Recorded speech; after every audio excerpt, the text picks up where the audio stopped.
شوہر کے حقوق کے عنوان سے آج کی گفتگو ہے۔ ناظرین، قرآن مجید میں سورہ نساء کے اندر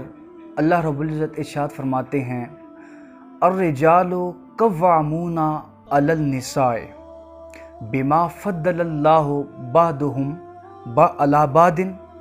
وبما انفقوا من اموالهم فالصالحات قانتات حافظات للغیب وبما حفظ اللہ۔ اللہ تعالیٰ نے ارشاد فرمایا کہ الرجال قوامون علی النساء، کہا کہ مرد عورت پہ محافظ و نگران ہے۔ وبما فضل اللہ بعضهم علی بعض، اس لیے کہ اللہ تعالیٰ نے مردوں کو فضیلت دی ہے عورتوں پر،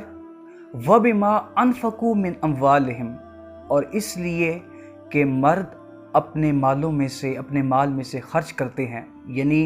اپنی بیویوں کے ضروریات کو پورا کرنے کے لیے، ان کے آرام کے لیے خرچ کرتے ہیں۔ تو کہا فَالصَّالِحَاتُ قَانِتَاتٌ، پس جو نیک عورتیں ہوتی ہیں وہ اطاعت گزار ہوتی ہیں اپنے شوہروں کی۔ اس کے بعد فرمایا حافظات، اور حفاظت کرنے والی ہوتی ہیں، کس چیز کی؟ اپنی عزت کی، اپنی عصمت کی، جو در حقیقت اس کے شوہر کی بھی عزت ہے، اور اس کے مال کی۔ پھر اس کے بعد اللہ تعالیٰ فرماتے ہیں للغیب، اس حال میں کہ ان کے شوہر ان کے گھروں میں نہیں ہوتے، یعنی شوہر گھروں پہ نہیں ہوتے، وہ تب بھی اس کی عزت کی، اس کے مال کی حفاظت کرتی ہیں، بما حفظ اللہ، اللہ تعالیٰ کی حفاظت میں۔ تو دیکھیے کہ اللہ تعالیٰ نے قرآن مجید میں قوام کا لفظ استعمال کیا ہے مرد کے لیے۔ قوام عربوں کے ہاں کہا جاتا ہے کہ وہ جو کسی چیز کو سہولیات، اس کی ضروریات میسر کرے، وہ جو کسی چیز کی حفاظت و نگہبانی کرے، اسے کہا جاتا ہے جو کسی چیز کی اصلاح و درستگی کا ذمہ دار ہو۔ تو اللہ تعالیٰ نے مرد کو عورت پر قوام کہا ہے۔ اب دیکھیے، جیسے کسی فوج کے لیے کمانڈر یا کسی مملکت کے لیے فرما روا کا ہونا ضروری ہے، تاکہ فوج اور فرما روا اور عوام جو ہے وہ اس پر فرما روا کی حکم کی تعمیل کرے، اور اس مملکت کا جو نظام ہے وہ بحسن خوبی چل سکے۔ اسی طرح جو گھر کی ریاست ہے اس کے لیے بھی ایک حاکم اعلیٰ کا ہونا ضروری ہے، اور اگر حاکم اعلیٰ نہیں ہوگا تو یہ گھر جو ایک مختصر سی ریاست ہے، اس کا اطمینان، اس کا سکون بھی غائب ہو جائے گا۔ تو اب ضروری تھا کہ کوئی نہ کوئی اس کا حاکم بھی بنایا جائے، کوئی اس کا حاکم اعلیٰ بنایا جائے۔ تو اب اس صورت میں مرد بھی تھا، عورت بھی تھی، دو امیدوار، ماں یا باپ۔ تو اس صورت میں قرآن مجید نے مرد کو، باپ کو حاکم اعلیٰ بنانے کی تجویز دی، اور اس سے حقدار کہا کہ یہ حقدار ہے، اور دو خوبیوں کی بنیاد پر۔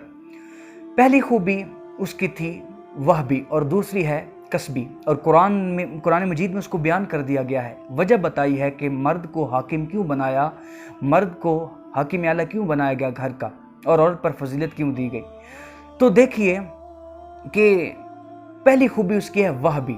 یعنی جسم کی مضبوطی کی بات ہو، جسم کی قوت کی بات ہو، یا ذہانت میں برتری کی بات ہو، ذہنی برتری کی بات ہو، یا معاملہ فہمی کی بات ہو، یا دور اندیشی کی بات ہو، ان تمام باتوں میں مرد جو ہے وہ عورت سے بڑھ کر ہے، اور اس بات سے انکار نہیں کیا جا سکتا۔ تو پہلی خوبی یہ تھی مرد کی، اور قرآن مجید نے مختصر سے لفظوں میں سے بیان کر دیا ہے کہ بما فضل اللہ بعضهم علی بعض۔ اس کے بعد دوسری خوبی کیا تھی کہ مرد جو ہے وہ اپنی بیوی کا، اپنے بچوں کا کفیل ہے، ان کی ضروریات کو پورا کرنے والا ہے، ان کی ضرورتوں کو پورا کرنے والا ہے۔ تو اس لیے جو ہے وہ اس بات کا زیادہ مستحق ہے کہ اسے اس مملکت گھر کا حاکم اعلیٰ بنایا جائے۔ تو ان دو خوبیوں کی بنیاد پر مرد کو حاکم بنایا گیا۔ اس کا قطعی طور پر مقصد یہ نہیں ہے، مطلب یہ نہیں ہے کہ عورت کے گلے میں مرد کی غلامی کا طوق ڈال دیا گیا ہے، بلکہ ایسا نہیں ہے، بلکہ انتظامی امور کے علاوہ خواتین کے ایسے بے شمار حقوق ہیں کہ جو مرد کی ذات پر ایسے ہی واجب ہیں جس طرح مرد کے حقوق عورتوں پر واجب ہوتے ہیں۔ تو بہرحال جہاں پر شوہر کے حقوق کی بات ہو رہی ہے تو اس ضمن میں سیدہ عائشہ صدیقہ رضی اللہ تعالی عنہا ام المومنین، ان سے ایک حدیث روایت ہے